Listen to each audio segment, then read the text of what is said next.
I stood among the rows of lavender and creeping thyme, just as the first amber glow of dawn began to spill over the ridge. It was that specific hour when the world feels like it's holding its breath, waiting for the noise of the day to start, but enjoying the silence for just a moment longer. For years, I had quietly nurtured a hope in the back of my mind, a hope that didn't have words, only a feeling, a hope that the distance between us would eventually grow smaller, not through force, but through a natural pull. Before we walk through the gates of this story, I want to ask, where are you listening from today? Whether you're in a bustling city apartment or a quiet house in the country, I'm glad you're here. If these stories of connection and human resilience resonate with you, please consider hitting that like button and subscribing to our community. It helps us keep the light on and the stories flowing. The story begins on a morning that felt softer than the ones before it.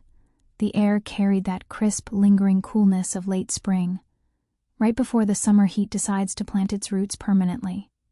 I was working in the tomato patch, gently guiding the young vines toward the stakes, when I heard the unmistakable metallic groan of the garden gate.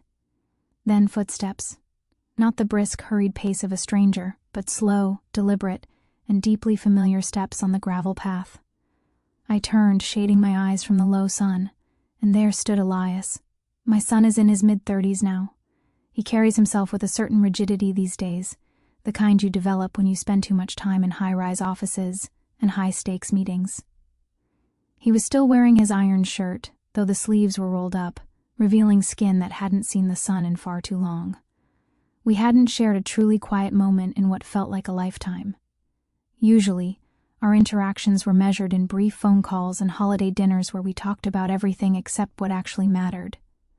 Seeing him standing there, framed by the climbing jasmine, made my heart perform a strange, stuttering dance.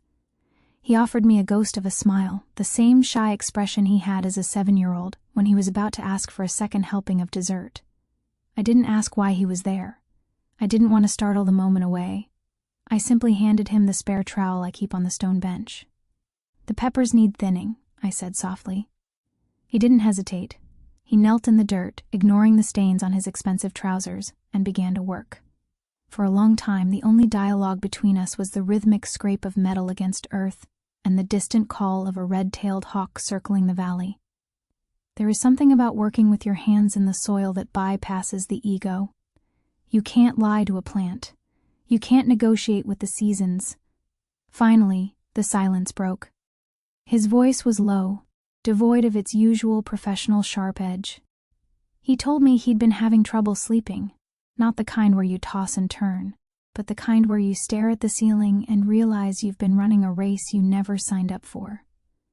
He spoke about the weight of his own expectations, not the ones I had for him, he clarified quickly, but the invisible architectural structure he'd built for his own life. A structure that was starting to feel more like a cage. I didn't offer advice. I've learned that advice is often just noise. Instead, I told him about the year the frost killed the orchids, and how the soil needed that season of death to prepare for the wild lilies that followed. We stood there with dirt beneath our fingernails, two adults realizing that the bridge between us wasn't broken. It was just overgrown with the weeds of busy lives. By the time the sun was high enough to start baking the earth, a change had occurred. He wasn't Elias, the senior consultant, anymore. He was just Elias, and I was just his mother, and we were two people standing in the light. Pause for a beat. The next morning I didn't dare assume he'd return. I went about my routine, brewing a pot of strong coffee and heading out to check the irrigation lines. But as I reached the edge of the herb garden, I saw the gate was already open. Elias was leaning against the fence, two steaming ceramic mugs in his hands. He'd brought the coffee this time. We stood together, looking out over the valley as the mist burned off the floor. "I realized something last night," he said, handing me a mug.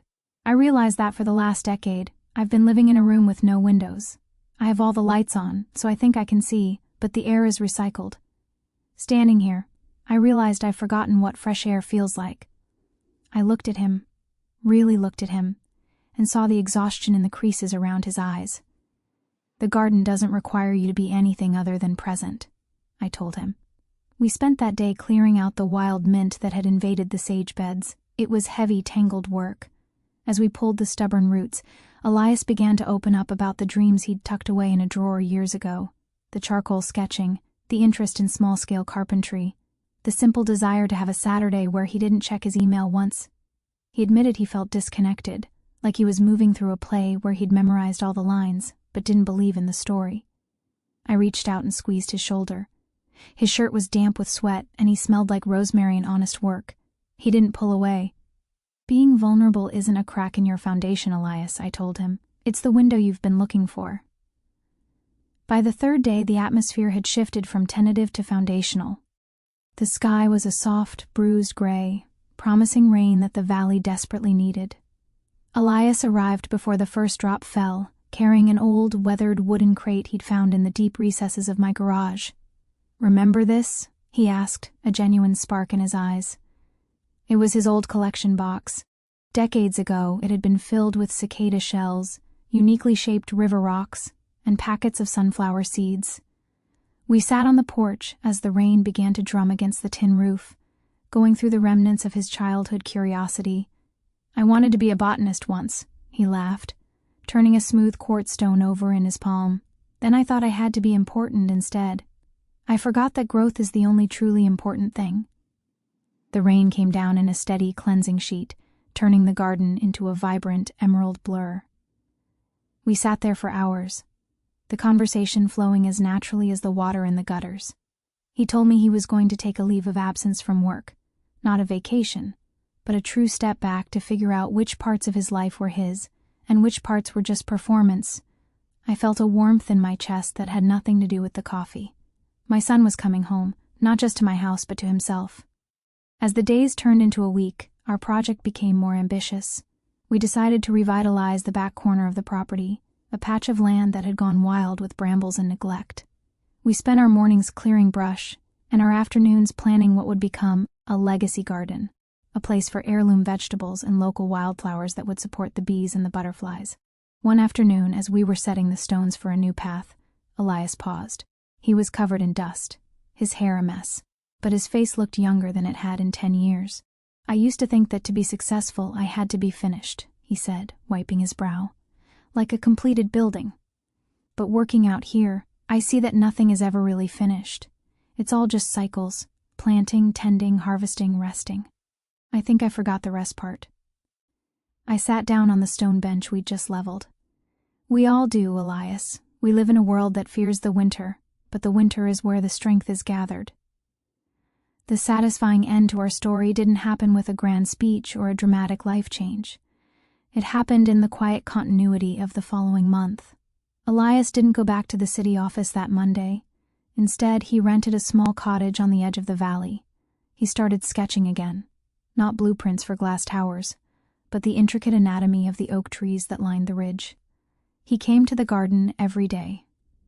We finished the legacy garden, planting rows of purple carrots, heritage tomatoes, and a thick border of marigolds.